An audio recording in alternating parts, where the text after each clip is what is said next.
Welcome to Extraordinary Creatives. I'm Kerry Hand, 35 years as a gallerist, curator and institutional director, now coaching artists and creative leaders to build creative lives that reward them.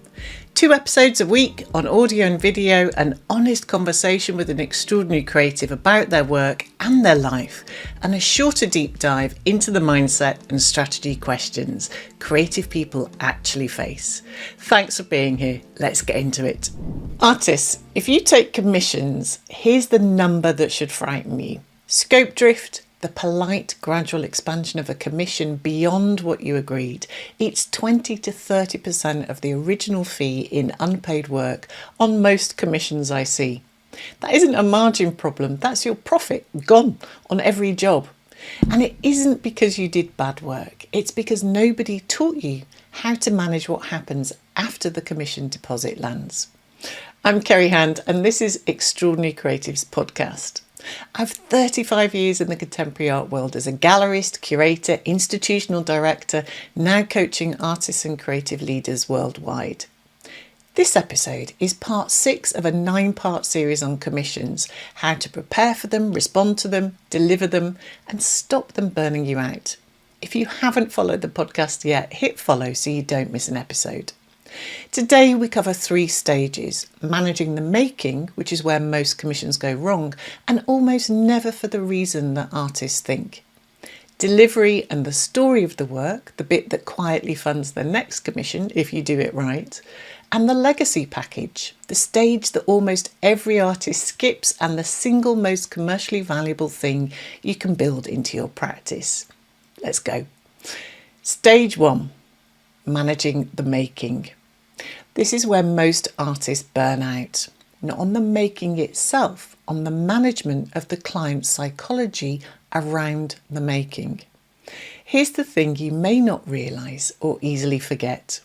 Once a client's paid their deposit, they become anxious, not because they don't trust you, but because they're not usually an artist. They don't know what it's like to be inside your process, and they've spent significant money on something that doesn't exist yet.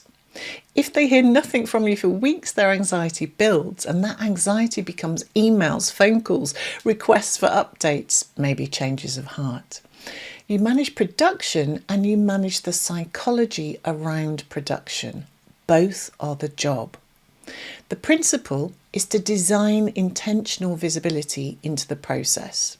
Short video updates could be a minute long, a glimpse of the studio, a clip of a process or a detail, a surface being worked. You're not inviting feedback, you're showing progress, and there's a difference. It could be occasional photographs of development, again not every day, maybe not even every week, but scheduled moments named inside the production agreement. You could have key milestone check-ins only, not constant or reactive, but the milestones themselves are named in the production agreement. The client knows when they'll hear from you and what they're going to see. You're building trust by being visible on your own schedule, not theirs. And here's the subtle point. Feedback loops are where commissions go wrong. The more feedback you invite, the more rework you generate. And the more rework you generate, the more you bleed unpaid hours. Named review points inside the production agreement protect you. The review is at this moment for this reason. Outside of that, the client's not feeding back. They're trusting you to make the work that they've commissioned you to make. If they struggle with that, maybe the chemistry call flagged it and you overlooked it or missed it, or the alignment document wasn't clear enough, or you've let scope drift. Whichever it is, the process taught you something for next time. There's a note here on scope drift because this is the most common reason commissions become unprofitable mid-production. Scope drift is the slow, polite expansion of a commission beyond what was agreed. A small addition here, maybe a change there. A rush request for an extra sample. Each request feels minor, but together they add up to 20 or 30% of the original fee in unpaid work. So the protection is simple. Every change request moves through the same channel. You respond with this language. That is a variation outside the original scope. I can absorb it into the existing commission, which would move us into the next tier, or I can quote for it as an additional piece of work. Which would you prefer? That sentence hopefully does the job for you. You're not saying no, you're not being difficult, you're offering two clear options, both of which protect the commission's economics. Serious clients appreciate the clarity, unserious clients reveal themselves. Stage 2, delivery and the story of the work. The moment the work arrives with the client, and most artists treat this as the end of the commission. It isn't. It's the bridge to the commission that comes after this one. And that reframe hopefully changes everything about how you handle it. You deliver 3 things: the work itself, finished, protected, documented. The install, if relevant, maybe it's done by you or supervised by you at the agreed cost. And the documentation, photographs, the certificate of authenticity, any care instructions.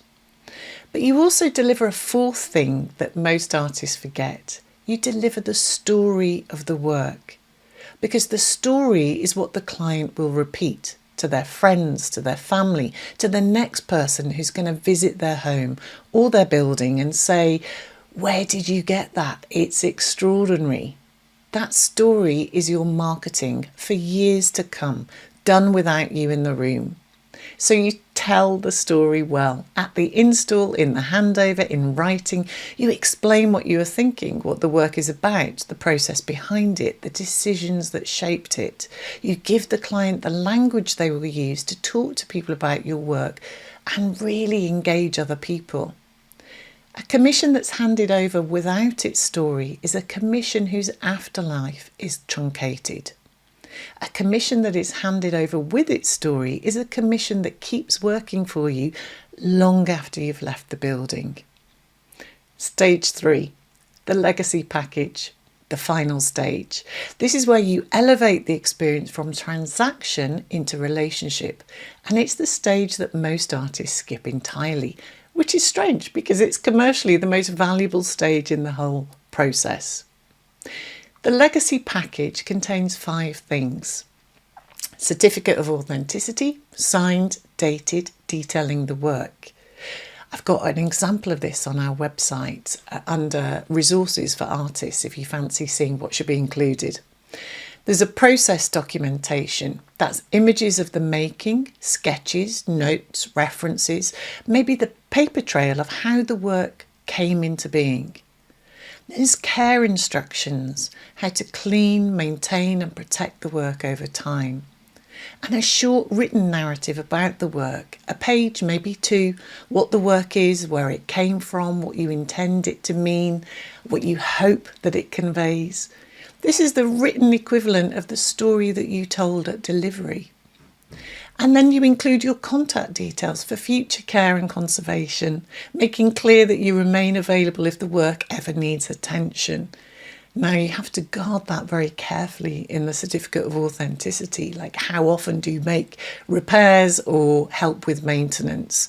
But as long as you're clear and it's included, then you're not going to get any comeback for years to come. So when a client receives a legacy package, something shifts. They're no longer just a buyer, they're a custodian. And here's the commercial point. Custodians come back. They commission again. They tell their friends. They become the next 3 clients that you didn't have to go and find. A £5,000 commission done well with a proper legacy package often becomes a £15,000 commission 2 years later. Maybe even a £25,000 commission in 5 years later.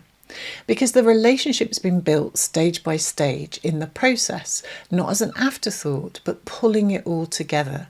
The 3 filters. Now, we've now walked through the entire 11-stage process. The ecosystem, the inquiry filter, the qualification, the chemistry call, the alignment document, the paid concept development, the proposal, the production agreement, managing the making and delivery and story and legacy package. But the whole process only works if you're actually willing to walk away.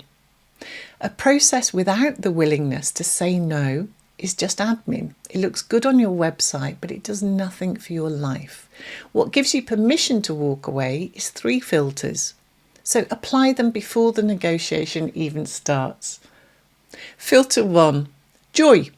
Am I genuinely excited by this? Does this feel fun, fulfilling, or creatively energizing? Filter 2, safety. Can I show up as my authentic self with this client? Do I feel respected, valued, and heard? And filter 3, income. Does this meet or exceed the number I set at the start of the year? Am I being paid fairly for my time, for my materials, and my expertise? If the answer to any of these is no, the commission isn't ready to become a yes. Carry one sentence out of this episode. Saying no to a commission that doesn't pass the filters is not lost income, it's preserved capacity. So every no protects the yes that you're waiting for, because the commission you take at the wrong price doesn't just cost you on that job, it displaces the next one because you're too full, too depleted, too compressed to meet that one well when it arrives. The process gives you the structure, the filters give you the permission. You need both. So let me leave you with this. The artist who wins commissions is often not necessarily the most talented. The artist who wins commissions is the one who makes it easy to say yes, make it safe to trust them, and never starts from scratch. What you're building across these episodes is not admin, it's authority. An ecosystem you built in advance, an inquiry filter that screens seriousness, a chemistry call that tests fit, an alignment document that kills 70% of future problems before they arise, paid concept development that positions you as a professional, a production agreement that makes the making calm, a management rhythm that handles client psychology, a delivery that tells the story, and a legacy package that turns buyers into custodians. 11 stages, built once, used again and again. So the artist who burns out on commissions does so because they're rebuilding the entire system from scratch from every new inquiry. The artist who thrives has built the scaffold once and now runs the commission practice through it, calmly, profitably, without drama. You're going to be the second one. So before next week, I'm going to leave you with one piece of homework. Draft your legacy package template, the 5 items, ready to populate at the end of the next commission. The single most valuable 10-item document you can have ready in your studio. And most artists have none of it ready. You're going to have all of it. Next week, in episode 7, we move into the final part of the series, public art. The biggest, most complex, highest stakes commissions an artist can take on. What public art actually is, the 5 reasons it gets commissioned, and there's 6 different roles an artist can play inside a public art project, because most artists don't realise they have a choice. Drop me a message, tell me which of the 3 filters you find the hardest to apply. Joy, safety, or income. I read everything, and I suspect that you won't be alone in your answer. Thanks for listening. See you next week. Thank you for spending this time with me. If something in this episode landed for you, please share it with one person who needs to hear it. Come and find me on Instagram at kerryhand, that's CERIHAND, and join thousands of creatives reading my weekly newsletter at kerryhand.com/subscribe for practical advice you can use this week straight to your inbox every Friday. Until then, keep making the work that only you can make.